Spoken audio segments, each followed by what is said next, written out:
with Lagos State updating its tenancy law to better protect tenants and also regulate landlords' practices. Here are some of the key points. Landlords can no longer ask for more than 3 months' rent in advance from sitting tenants, while tenants can no longer pay more than 3 months of rent up front.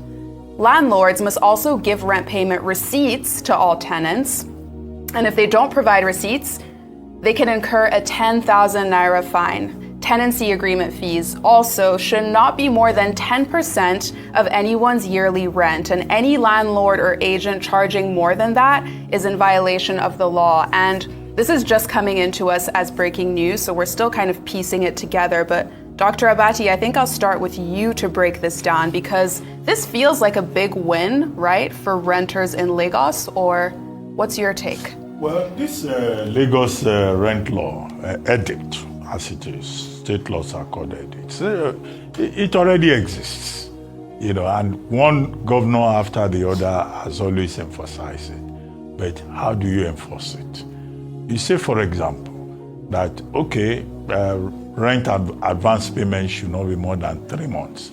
There is no landlord that is going to collect 3 months advance payment. You'll be homeless.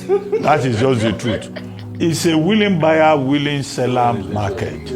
If you go through the agent or the real estate company and you say you want to rent a house, and the landlord says he's going to collect 1 year rent, and you say, oh, Lagos State has said 3 months, okay, it's a market that determines it eventually.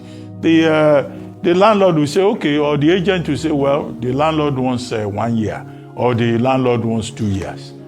Okay, go and report to Lagos State government. When you come back 3 days later, you'll be surprised somebody has offered to pay 3 years. And then you'll be homeless. So there is no guarantee in that particular regard. If it says that a landlord must give receipt, yes, landlord will give receipt.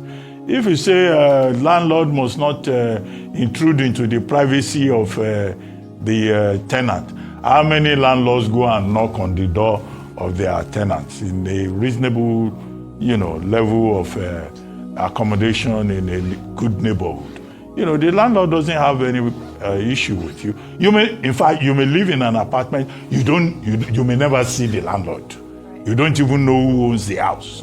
Okay, so but it is good for the Lagos State government to say, look, we have these laws in place, tenancy agreement laws, all of that, and that tenants should not be treated like they are, invalids. The tenant today may become a landlord tomorrow. I think what the Lagos State government should worry more about should be about discrimination, which is a big issue in Lagos. If you are a tenant and you are looking for a house, there are landlords that will say, no, we don't want somebody who doesn't have a husband. Yes.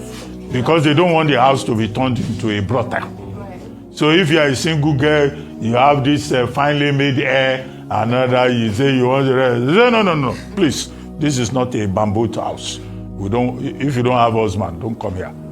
Okay, that kind of discrimination, is something that the government can worry about and educate people to insist on their rights. Right. And then ethnicity.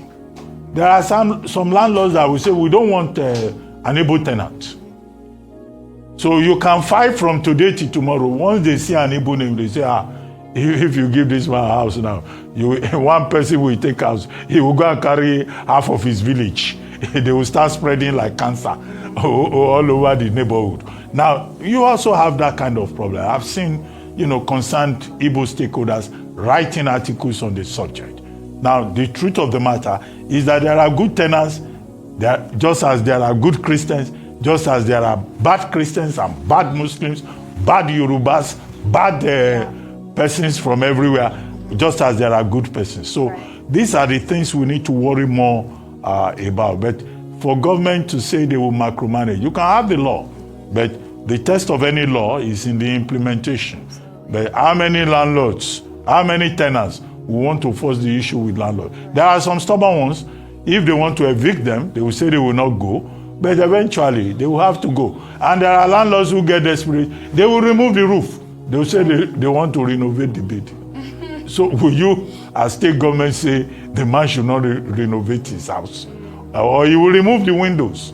Okay, so it's a very delicate catch-22 situation. Right. But I'm all for non-discrimination against persons, and the father, all of us can live peacefully together. Yeah. Because there are landlords that will say that's their source of livelihood.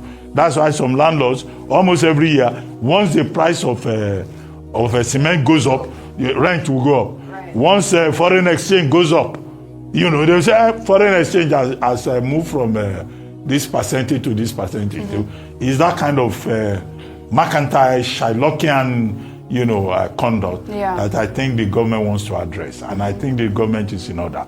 But it's a situation that has to be managed. Right. So that all sides, in terms of their rights and interests, can be accommodated. Absolutely. Okay, well, tenants, I'm sure, Lagos renters will be watching that story closely.